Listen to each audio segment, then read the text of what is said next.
ભાદરવા મહિનામાં પિતૃઓના શ્રાદ્ધ માટે અલગ અલગ દિવસોનું ખાસ મહત્વ રહેલું છે. 15 દિવસ સુધી સતત શ્રાદ્ધ માટેના શ્રેષ્ઠ દિવસો માનવામાં આવે છે. તેમાં 15 દિવસોમાં પણ અલગ અલગ દિવસોનું ખાસ મહત્વ પણ રહેલું છે. ત્યારે આ સમગ્ર દિવસો દરમિયાન જો કોઈને પણ પોતાના પૂર્વજોની અથવા પિતૃઓની તિથિ યાદ નથી તો તે ભાદરવા અમાસના દિવસે પિતૃ તર્પણ કરી શકાય છે. પરંતુ જો તિથિ યાદ છે તો તે તિથિ પ્રમાણે આ પિતૃ તર્પણ કરવાનું ખાસ મહત્વ રહેલું છે. ત્યારે આવો જાણીએ કે આ દિવસનું કયું મહત્વ છે અને તે પિતૃ તર્પણથી અને શ્રાદ્ધ કરવાથી કયો ફાયદો થાય છે.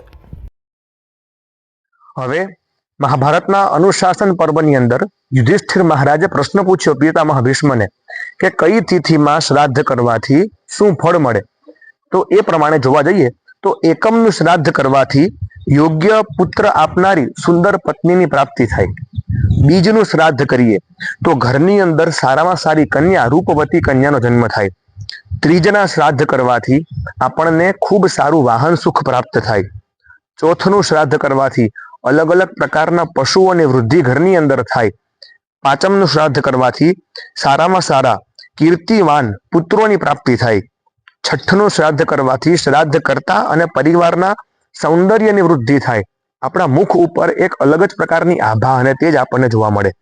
સાતમનું શ્રાદ્ધ કરવાથી ખેતીવાડી અને એની અંદર વૃદ્ધિ થાય છે. આઠમનું શ્રાદ્ધ કરીએ તો આપણા ધન ધાન્ય અને વેપારની અંદર સારામાં સારી વૃદ્ધિ થાય. નોમનું શ્રાદ્ધ કરવાથી ઘોડા ખચ્ચર અને જો આપ માલધારી સમાજના હો અથવા પશુઓથી સંબંધ રાખો છો તો એની અંદર વૃદ્ધિ થાય.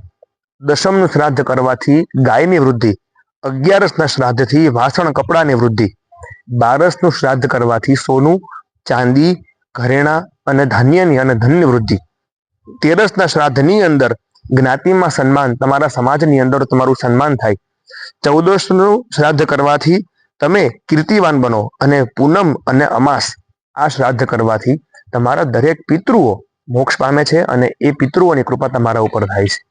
આવી રીતના અલગ અલગ દિવસે શ્રાદ્ધ કરવાથી જો આપ જાણતા નથી તિથિ તમારા પિતૃની છતાં પણ શ્રાદ્ધ કરવા ઈચ્છો છો અને જો તમારી કોઈ કામના છે તો આ તિથિની અંદર શ્રાદ્ધ કરવાનું મહાભારત આપણને બતાવે છે.